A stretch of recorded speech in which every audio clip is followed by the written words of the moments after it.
Ini adalah kisah tentang Kevin, seorang pemuda yang akan memasuki perguruan tinggi. Dalam sulitnya kehidupan, Kevin tumbuh bersama ibu dan adik perempuannya, bernama Lenny. Namun, kesulitan ini malah membuatnya mencari pelarian pada gaya hidup yang tidak sehat, dengan seringnya berpesta malam dengan teman-temannya, minum alkohol, dan merokok. Suatu hari, ibunya jatuh sakit parah dan harus dilarikan ke unit gawat darurat. Ibunya merupakan orang terpenting dalam hidup Kevin, satu-satunya sandaran hidup melewati kerasnya kehidupan, namun sekarang ia berada di ambang kematian. Para dokter sudah berjuang sebisa mungkin, sayangnya ibu Kevin meninggal dunia. Sekarang Kevin harus menjadi pemimpin rumah tangga menggantikan ibunya, mengurus dirinya sendiri dan adik perempuannya Lenny. Saat itu liburan musim panas, Kevin segera mengambil pekerjaan penuh waktu sebagai petugas kebersihan untuk menopang hidup. Dia harus menafkahi dirinya dan Lenny. Satu-satunya tujuannya adalah pergi bekerja setiap hari. Hari demi hari, dia pergi bekerja. Dia mengambil setiap kesempatan untuk shift ekstra. Disiplinnya dalam bekerja tak tergoyahkan. Dia menggunakan gajinya untuk membelikan dirinya dan adik perempuannya makanan.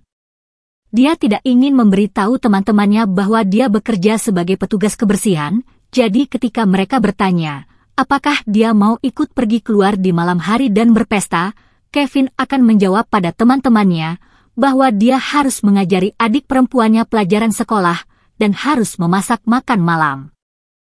Kevin menyelami rutinitas bangun pagi untuk pergi bekerja setiap hari, dan akhirnya terbiasa. Itu sudah bukan lagi jadi masalah baginya. Lalu ia memutuskan untuk berhenti membeli makanan tidak sehat, alias junk food untuk dirinya dan Lenny, selanjutnya memilih untuk memasak sendiri makanan sehat untuk makan malam setelah pulang kerja, dan kemudian menyiapkan sarapan pagi untuk hari berikutnya. Dia terus melakukan rutinitas ini, bekerja lalu memasak, bekerja lalu memasak. Akhirnya, libur musim panas berakhir, dan waktu kuliah telah tiba. Jadi, banyak hal yang harus dia handle sekaligus. Karena itu, sekarang dia beralih dari kerja full-time menjadi kerja part-time, dan harus memastikan dia menghadiri kuliah setiap hari agar dia tidak ketinggalan. Terlepas dari bagaimana perasaannya, dia selalu pergi. Dia pergi ke kampus, pulang dan bekerja, lalu memasak makan malam dan sarapan. Kevin terus melakukan ini sepanjang waktu. Anyway, di perguruan tinggi, dia mampu menyelesaikan kuliahnya dan lulus dengan pujian. Dia mendapatkan pekerjaan bergaji tinggi setelah lulus, dan mempertahankan kebiasaan baiknya. Akhirnya, dia bisa menyekolahkan Lenny ke perguruan tinggi juga. Kevin akhirnya menikah, dan begitu pula adik perempuannya. Mereka tetap menjadi kakak adik yang rukun sepanjang hidup, dan mereka mengenang betapa bahagianya ibu mereka terhadap Kevin, bagaimana dia mengubah hidupnya dari malas dan lepas kendali, berubah menjadi raja sejati dari takdirnya. Dia menjadi disiplin, tetapi bagaimana dia melakukannya? Pertama, ia menemukan alasan kuat mengapa ia melakukan semua ini. Ketika ibunya meninggal, dia harus menjadi pemimpin rumah tangga dan merawat adik perempuannya. Bagi Kevin, ini adalah tugas yang harus dia lakukan, tidak ada pilihan lain. Penelitian menunjukkan bahwa alasan motivasi yang kuat memungkinkan seseorang untuk menggunakan sumber daya kehendak yang mungkin tidak mereka miliki. Ini mengingatkan saya pada film-film di mana kita melihat seorang petinju yang sudah babak belur, hampir kalah, dan kehabisan energi terakhirnya di ronde final. Tetapi kemudian dia melakukan kilas balik, ingatan yang kuat tentang mengapa dia melakukan ini, mungkin menang melawan segala rintangan dalam ingatan seseorang yang dekat dengannya, yang meninggal dunia. Studi juga menunjukkan bahwa alasan motivasi yang kuat hanya dapat berfungsi sebagai penyangga sementara untuk meningkatkan daya kehendak, dan bahwa daya kehendak masih memiliki keterbatasan. Dalam contoh kita, Kevin memiliki alasan motivasi yang kuat mengapa dia berusaha menjadi lebih bertanggung jawab, tetapi bukan berarti bahwa hal itu dapat membuat dia dapat melakukan banyak hal untuk waktu yang lama. Katakanlah dia mencoba bekerja paruh waktu, merawat adik perempuannya, mencoba mendapatkan IPK 4, dan belajar bermain gitar sekaligus. Akan tetap sulit, terlepas dari seberapa kuat alasan motivasinya. Namun dalam kasus ini, Kevin memulai dengan berfokus pada satu aktivitas saja, yaitu pekerjaannya. Dia bangun pagi untuk bekerja setiap hari dan setelah hal itu menjadi kebiasaan, dia mengarahkan daya kehendak dan disiplin dirinya pada satu aktivitas lainnya, yaitu memasak, kemudian diikuti dengan kuliah.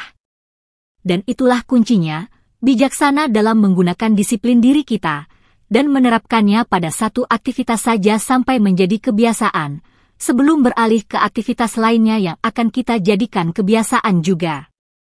Kebiasaan pertama bisa sesederhana merapikan tempat tidur setiap pagi atau tidak langsung membuka handphone kita selama 1 jam setelah bangun tidur. Ketika suatu aktivitas telah menjadi kebiasaan, itu akan mengurangi penggunaan sumber daya kehendak yang lebih banyak. Kevin juga menghadapi dilema yang dihadapi oleh banyak orang yang berusaha ingin disiplin, yaitu tekanan dan godaan dari teman sepergaulan. Teman-temannya Kevin mewakili godaan untuk kembali ke dalam kehidupan lamanya, kehidupan yang dipenuhi kenikmatan sesaat dan lepas kendali. Ada 2 alasan Kevin mampu mengatasi dilema ini. Pertama, dia punya alasan kuat mengapa. Kedua, dia merencanakan untuk menghadapi godaan. Bahkan, dia menggunakan teknik yang sangat spesifik yang dikenal sebagai teknik jika maka. Dia telah merencanakan bahwa jika teman-temannya mengajaknya pergi keluar dan berpesta, maka dia akan memberitahu teman-temannya bahwa dia harus mengajari adik perempuannya dan memasak makan malam untuknya. Ini adalah keputusan pengendalian diri yang telah direncanakan sebelumnya, agar menghindari dia harus menggunakan daya kehendak untuk menahan godaan tersebut. Hal ini juga merupakan strategi yang bagus digunakan untuk mengantisipasi godaan muncul ketika daya kehendak kita sedang rendah. Studi menunjukkan bahwa dengan melatih disiplin diri, kita dapat meningkatkan kemampuan kita untuk menjadi lebih disiplin di masa depan. Hal ini sama seperti otot, semakin sering dilatih, semakin kuat. Kisah Kevin mengajarkan kita pentingnya, 1. Memiliki alasan kuat mengapa, 2. Mengembangkan kebiasaan yang baik, 3. Berfokus pada satu aktivitas saja sampai menjadi kebiasaan, sebelum menuju aktivitas lainnya yang akan kita jadikan kebiasaan juga. 4. Merencanakan untuk menghadapi godaan dengan teknik jika maka. Melalui cara-cara tersebut, Kevin mampu menjadi lebih disiplin dan mengatasi tantangan hidupnya, hingga mencapai kesuksesan yang dia impikan.